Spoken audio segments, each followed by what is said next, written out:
DCB മീഡിയയുടെ പുതിയൊരു വീഡിയോയിലേക്ക് സ്വാഗതം. 2026 ഏപ്രിൽ മാസം മുതൽ ആധാർ കാർഡ് ഉള്ളവർ അറിഞ്ഞിരിക്കേണ്ട വളരെ പ്രധാനപ്പെട്ട അറിയിപ്പുകളാണ് ഷെയർ ചെയ്യുന്നത്. ചാനൽ ആദ്യമായി കാണുന്നവർ സബ്സ്ക്രൈബ് ചെയ്യുക, വീഡിയോ ഇഷ്ടമായാൽ ലൈക്ക് ചെയ്യുക, ഫേസ്ബുക്കിൽ കാണുന്നവർ പേജ് ഫോളോ കൂടി ചെയ്യുക. വ്യക്തിഗത തിരിച്ചറിയൽ രേഖ എന്ന നിലയിൽ ആധാർ കാർഡ് ഇന്ന് ഇന്ത്യയിൽ ഒഴിച്ചുകൂടാനാവാത്ത ഒന്നാണ്. ഒരാളുടെ ബയോമെട്രിക് വിവരങ്ങളും ജനനത്തീയതി, വിലാസം തുടങ്ങിയ അടിസ്ഥാന വിവരങ്ങളും ഉൾക്കൊള്ളുന്ന സവിശേഷമായ 12 അക്ക നമ്പറാണിത്. ബാങ്ക് അക്കൗണ്ടുകൾ തുടങ്ങുന്നതിനും സർക്കാർ ആനുകൂല്യങ്ങൾ നേരിട്ട് കൈപ്പറ്റുന്നതിനും സിം കാർഡ് എടുക്കുന്നതിനും ആധാർ ഒരു പ്രധാന രേഖയായി ഉപയോഗിക്കുന്നുണ്ട്. പാൻ കാർഡുമായി ആധാർ ലിങ്ക് ചെയ്യുന്നത് നികുതി സംബന്ധമായ കാര്യങ്ങൾ സുതാര്യമാക്കാനും സഹായിക്കും. ആധാറിലെ വിവരങ്ങൾ കൃത്യമായി നിലനിർത്തുക എന്നത് വളരെ പ്രധാനമാണ്. വിലാസമോ ഫോൺ നമ്പറോ മാറുകയാണെങ്കിൽ അത് ഓൺലൈനായോ അക്ഷയ കേന്ദ്രങ്ങൾ വഴിയോ പുതുക്കാവുന്നതാണ്. ജൂൺ 14 വരെ ആധാർ സൗജന്യമായി സ്വന്തമായി പുതുക്കാൻ സാധിക്കും. ആ തീയതി കഴിഞ്ഞാൽ ഒരു നിശ്ചിത തുക നൽകേണ്ടി വരും. ആധാർ വിവരങ്ങളുടെ സുരക്ഷയെക്കുറിച്ച് ആശങ്കയുള്ളവർക്ക് ബയോമെട്രിക് ലോക്കിംഗ് സംവിധാനം ഉപയോഗിക്കാം. ഇതുവഴി നിങ്ങളുടെ അനുവാദമില്ലാതെ മറ്റാർക്കും ബയോമെട്രിക് വിവരങ്ങൾ ഉപയോഗിക്കാൻ കഴിയില്ല. കൂടാതെ ആധാർ കാർഡ് എപ്പോഴും കൈവശം വെക്കുന്നതിന് പകരം മൊബൈലിൽ മൈ ആധാർ ആപ്പ് ഉപയോഗിക്കുന്നതും കൂടുതൽ സൗകര്യപ്രദമാണ്. ആധാർ അടിസ്ഥാനമാക്കിയുള്ള ഫേസ് ഒതന്റിക്കേഷൻ പല സേവനങ്ങൾക്കും നിർബന്ധമാക്കിയിരിക്കുന്ന ഈ സാഹചര്യത്തിൽ ആധാർ വിവരങ്ങൾ കൃത്യമായി അപ്ഡേറ്റ് ചെയ്യേണ്ടത് അനിവാര്യമാണ്. പ്രധാനമായും 10 വർഷത്തിലധികം പഴക്കമുള്ള ആധാർ കാർഡുകൾ നിർബന്ധമായും പുതുക്കിയിരിക്കണം.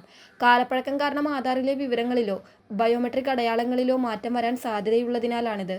കുട്ടികളുടെ കാര്യത്തിൽ 5 വയസ്സിന് മുൻപെടുത്ത ആധാർ കാർഡുകൾ 5 വയസ്സ് തികയുമ്പോൾ നിർബന്ധമായും അപ്ഡേറ്റ് ചെയ്യണം. ഫിസിക്കൽ ആധാർ കാർഡ് എപ്പോഴും കയ്യിൽ കരുതുന്നതിന് പകരമായി കേന്ദ്ര സർക്കാർ ഇപ്പോൾ ആധാർ ആപ്പ് അവതരിപ്പിച്ചിട്ടുണ്ട്. ഈ ആപ്പ് വഴി ലഭിക്കുന്ന QR കോഡ് ഉപയോഗിച്ച് ആധാർ വിവരങ്ങൾ പങ്കുവയ്ക്കാൻ സാധിക്കും. ആവശ്യമുള്ള വിവരങ്ങൾ മാത്രം മറ്റുള്ളവർക്ക് ലഭ്യമാകുന്ന തരത്തിലുള്ള സുരക്ഷിതമായ സംവിധാനമാണിത്. OTP വെരിഫിക്കേഷൻ കൃത്യമായി ലഭിക്കുന്നതിന് ആധാറുമായി ബന്ധിപ്പിച്ചിട്ടുള്ള മൊബൈൽ നമ്പർ നിലവിൽ സജീവമാണെന്ന് ഉറപ്പുവരുത്തണം. പഴയ നമ്പറുകളാണ് നൽകിയിട്ടുള്ളതെങ്കിൽ അത് മാറ്റി പുതിയ നമ്പർ അപ്ഡേറ്റ് ചെയ്യാൻ മറക്കരുത്. ബാങ്ക് സേവനങ്ങൾക്കും മറ്റും OTP അത്യാവശ്യമായതിനാൽ ഇത് വളരെ പ്രധാനമാണ്. ആധാറിലെ ഫോട്ടോ പുതുക്കുന്ന കാര്യത്തിൽ പ്രത്യേക ശ്രദ്ധ ആവശ്യമാണ്. 10 വർഷം മുൻപുള്ള ഫോട്ടോ ഇപ്പോഴത്തെ രൂപവുമായി മാറ്റമുള്ള പക്ഷം ഫേസ് ഒതന്റിക്കേഷൻ പരാജയപ്പെടാൻ സാധ്യതയുണ്ട്. അക്ഷയ കേന്ദ്രങ്ങൾ വഴി ഫോട്ടോ പുതുക്കുമ്പോൾ മുഖത്ത് കൃത്യമായ വെളിച്ചമുണ്ടെന്ന് ഉറപ്പുവരുത്തണം. മുഖം ഇരുണ്ടിരുന്നാൽ ആധാർ RD വഴിയുള്ള പരിശോധനകൾ തടസ്സപ്പെട്ടേക്കാം. വിരലടയാളവും ഐറിസ് സ്കാൻ ഉൾപ്പെടെയുള്ള ബയോമെട്രിക് വിവരങ്ങൾ കൃത്യമായി രേഖപ്പെടുത്തുന്നത് റേഷൻ വാങ്ങുന്നത് പോലുള്ള ആവശ്യങ്ങൾ എളുപ്പമാക്കും. വിരലടയാളം പതിയാത്ത സാഹചര്യം ഒഴിവാക്കാൻ ഓരോ 10 വർഷം കൂടുമ്പോഴും ഇത്തരം വിവരങ്ങൾ പുതുക്കുന്നത് ഉചിതമാണ്. വിദ്യാർത്ഥികളെ സംബന്ധിച്ച് മത്സര പരീക്ഷകൾക്കും സ്കോളർഷിപ്പുകൾക്കും ആധാർ അപ്ഡേഷൻ നിർബന്ധമാണ്.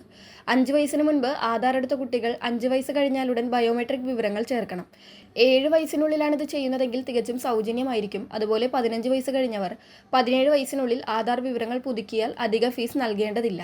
എന്നാൽ 17 വയസ്സ് കഴിഞ്ഞാൽ ഈ സൗജന്യം ലഭിക്കില്ല എന്ന കാര്യം രക്ഷിതാക്കൾ ശ്രദ്ധിക്കണം. കാലതാമസം വരുത്തുന്നത് സാമ്പത്തിക നഷ്ടത്തിനും സേവനങ്ങൾ നഷ്ടപ്പെടാനും കാരണമായേക്കാം. ആധാർ കാർഡിലെ തിരുത്തലുകൾ നടത്തുമ്പോൾ അതീവ ജാഗ്രത പാലിക്കണം. പേര് 2 തവണയും ജനനത്തീയതി 1 തവണയും മാത്രമേ ഇനി മാറ്റാൻ സാധിക്കൂ എന്ന പരിമിതിയുണ്ട്. അതിനാൽ കൃത്യമായ രേഖകൾ സഹിതം വേണം ഇത്തരം തിരുത്തലുകൾ അക്ഷയ കേന്ദ്രങ്ങൾ വഴി നടത്താൻ. ക്ഷേമ പെൻഷൻ മസ്റ്ററിംഗ്, സ്ത്രീ സുരക്ഷാ പെൻഷൻ മസ്റ്ററിംഗ് തുടങ്ങിയവയെല്ലാം ആധാർ അടിസ്ഥാനമാക്കിയാണ് നടക്കുന്നത്. ആധാർ വിവരങ്ങൾ കൃത്യമല്ലെങ്കിൽ പെൻഷൻ തുക ബാങ്ക് അക്കൗണ്ടിൽ എത്തുന്നത് തടസ്സപ്പെട്ടേക്കാം. തട്ടിപ്പുകളിൽ പെടാതിരിക്കാനും ആനുകൂല്യങ്ങൾ മുടങ്ങാതിരിക്കാനും എല്ലാവരും ആധാർ അപ്ഡേഷനിൽ ജാഗ്രത പാലിക്കണം. അതോടൊപ്പം ഏതെങ്കിലും സ്വകാര്യ സ്ഥാപനങ്ങൾക്കോ വ്യക്തികൾക്കോ ആധാർ കോപ്പി നൽകുമ്പോൾ നിങ്ങളുടെ മുഴുവൻ ആധാർ നമ്പറും കാണുന്ന തരത്തിലുള്ള കോപ്പി നൽകരുത്. പകരം ആധാർ നമ്പറിലെ അവസാന 4 അക്കങ്ങൾ മാത്രം കാണുന്ന മാസ്ക്ഡ് ആധാർ ഉപയോഗിക്കുക. ഇത് UIDAI വെബ്സൈറ്റിൽ നിന്ന് ഡൗൺലോഡ് ചെയ്യാവുന്നതാണ്. ഹോട്ടലുകൾ, സിനിമാ തിയേറ്ററുകൾ തുടങ്ങിയ സ്വകാര്യ സ്ഥാപനങ്ങൾക്ക് ആധാർ കോപ്പികൾ ശേഖരിക്കാൻ നിയമപരമായ അവകാശമില്ല. ഇത്തരമിടങ്ങളിൽ തിരിച്ചറിയൽ രേഖയായി ആധാർ കാണിക്കാമെങ്കിലും ഫോട്ടോ കോപ്പി നൽകരുതെന്ന കാര്യം ശ്രദ്ധിക്കുക. അതായത് നിങ്ങളുടെ ആധാർ നമ്പർ മുഴുവനായി വെളിപ്പെടുത്തുന്ന ഫോട്ടോ കോപ്പികൾ ആർക്കും നൽകാതിരിക്കുക എന്നതാണ് ഏറ്റവും പ്രധാനപ്പെട്ട സുരക്ഷാ മുൻകരുതലുകൾ. ബാങ്ക് അക്കൗണ്ടും ആധാറും തമ്മിൽ ലിങ്ക്ഡ് ആയതിനാൽ തന്നെ നിങ്ങളുടെ ആധാർ നമ്പർ ഉപയോഗിച്ച് സാമ്പത്തിക തട്ടിപ്പുകളൊക്കെ നടത്താൻ സാധിക്കും.